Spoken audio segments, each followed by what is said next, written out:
Hey everyone, in the last video I showed you this is my PowerMac G3, and in a few videos before that I showed you these, my PCs. Now this is another computer video about this. We're all familiar with what these are. This is my PowerMac G4 MDD. Now to clear up some slight confusion, my PowerMac G4 Quicksilver and my original MDD were sold. When I got my G5, that was the only PowerMac I had. I didn't have an MDD and I didn't have a Quicksilver. Because I often get messages from people asking about them, you know, especially the Quicksilver, how does it run and all that stuff. I actually got rid of that ages ago. So this is an entirely new and different MDD than the other one. Has nothing to do with it. So I hinted in my PC video. I hinted very slightly and I knew nobody'd get it. You know, it wasn't actually a hint. I said... Oh, actually, I think somebody might have got it. But anyway, I said in my PC video, there's two 80GB hard drives here that would be really nice for an MDD upgrade. I'd give 160 gigs in an MDD. Not that I'm going to do that, but I was hinting about, you know, MDDs. But anyway, that's by the by. You saw a sneak preview of this in my G3 video, and today I'm going to explain to you all about it. So this is a PowerMac G4 MDD. It's the original model, so there's no Firewire 800, no Airport Extreme support, and no internal Bluetooth support. It is the dual 1.25 GHz, which I believe was the fastest one at the time. It has maxed out 2 gigs of RAM. It currently has 140 gigabytes of internal hard drive storage. When it came to me, it had 220, but I ripped out the other hard drives. It's got a DVD super drive in it, and that's about it. So it doesn't actually work, and that's why I bought it. I bought it for a really good price of 70 something plus about £20 shipping. So it cost me about 100 quid, and it doesn't work. But it's worth that just for the RAM and hard drives alone, because it's maxed out at 2 gigs of RAM. And if you want to buy 2 gigs of RAM for an MDD, that will run you in probably about £70 or £80 if you want to buy the good, reliable RAM. This MDD, like I said, doesn't work, and I've tried a few things, and it is the power supply, because the power supply does go in these MDDs one hell of a lot. So I'm going to buy a new power supply off eBay. The cheapest I've seen them on there is about £40. But if you want to go legitimate, you got to spend about £60 or £70 to get one from a company that actually knows what they're doing. So I'll probably get around the £50 to £60 mark one. They're pretty easy to install. You just, you know, take out the old one and put in the new one, really. There's nothing much to it. It's not like upgrading the power supply in the G5 or a Mac Pro or something that complicated. You just rip it out and shove the new one in. But anyway, for those of you who are not familiar with the MDD, let me give you a quick tour. So this was the last in the PowerMac G4 line, this particular case design. The MDD mirror drive doors. Obviously these are mirrors. Some people also call this the wind tunnel, I believe, because of the amount of noise that it makes. Here you have the speaker, the power button, which is very nice, the headphone jack. You have the two drive bays here. Now this is the only PowerMac that supports two full-size 5.25-inch drives. The Quicksilver and all the ones before that only supported one. The bottom slot was for a zip drive, and the G5 only supports one. Here are some holes that I don't actually know what they're for. They feel like intake, but there's a big intake under here with a lot of mesh under there, so I think they're just for design. On this side we just have a plain Apple logo. On this side we have yet another Apple logo, but this is on the door, so obviously you've got the handle. I'll show you that in a bit. And on this side we have all of our ports. So as you can see here, we have our PCI section. There's 4 full PCI 64-bit slots, which is awesome. Here's the AGP slot with your default what is it? ATI Radeon 9000 Pro with 64 megabytes graphics memory. You got ADC and VGA there.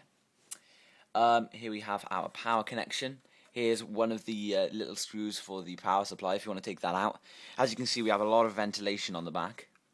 Here is our lock, so you can pull this out and it stops the door opening, and you can put a padlock in there, which is cool. Coming down to the actual ports then, we have dual USB 1.1, dual Firewire 400. Here's where your Ethernet port is meant to be, but as you can see, this one's missing for some peculiar reason. I'm going to have to, I don't know, there probably isn't a solution out there, but yeah. Here we have our 56K jack.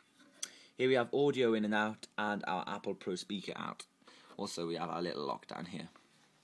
So, let's take a look inside the machine then. It's your average MDD. Let's start down here. Here you have 4 full-length 64-bit PCI slots.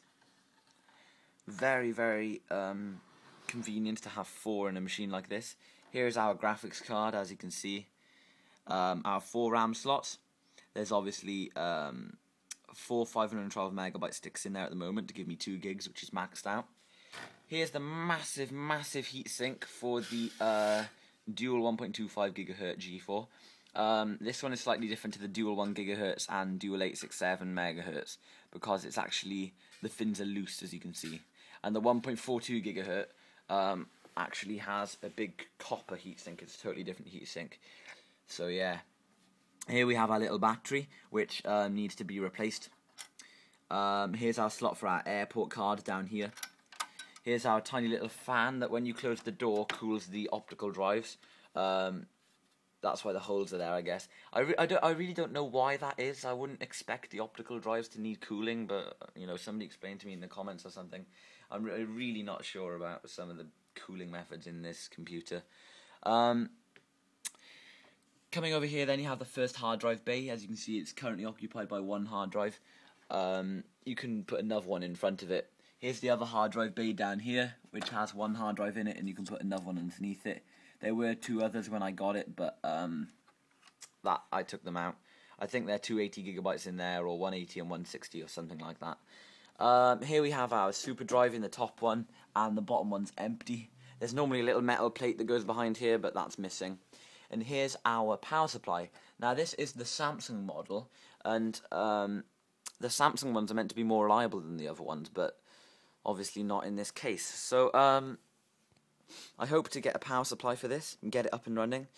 I probably won't be using it, guys, because you know, like I've got a dual 1.25 G5. Even though these are very quick machines, I probably will just put it back on eBay. Saying that, it would be very nice up in the recording studio.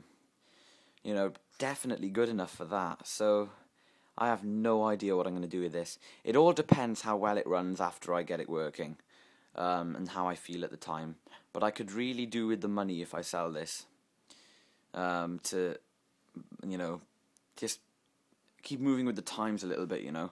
I reckon once the new Apple OS comes out, it'll be very hard to use G4 machines. You know, we've still got nice support on Leopard, but you know, we got Snow Leopard, and then the one after Snow Leopard, whatever it's going to be called, G4 support's going to go down the drain a little bit, I think. But anyway, guys, that's by the by. It's unrelated to this video. As you can see, this is a very nice MDD, and I got it for a great price. It'll cost me about 60 quid to repair, say 50 or 60 quid. That means I will have spent 160 quid on it in total. So I can't really make a profit. The maximum I can sell this for is about 180. Maybe I can nearly scrape the £200 mark if I really crank up hard drive space and certain things like applications that I install before I sell it. But that's highly unlikely. Probably stick to the sort of 180, 190 mark. But anyway, yeah, so I just wanted you guys to know that I haven't bought this to make a profit. I've bought it for a little bit of fun, and I really like MDDs and everything.